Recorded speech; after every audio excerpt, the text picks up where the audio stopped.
Hey guys, in this video I'll show you how to delete Yahoo from Chrome. Okay, so let's say you keep opening the new tab every time you have to see Yahoo. You can easily delete this. So first come here at the top right, click on these three dots on your Chrome. All right, now you want to look for the settings option. So for this you want to scroll down. Okay, come here all the way down, the second last option, click on settings. And then on this page here on the left navigation pane, scroll down. I want you to click on search engine. Now here, you can see Yahoo is the default search engine.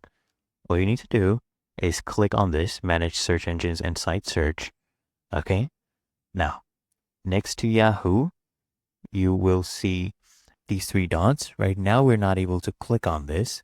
So what we need to do is make another browser the default first. So we'll do this search engine as a default, Google. All right. And now Yahoo, we can click on these three dots and then I can delete this. Okay. So deleting the search engine from our browser, click on delete. And now when I open up in a new tab, there you go. No more Yahoo. And it's really that easy and simple.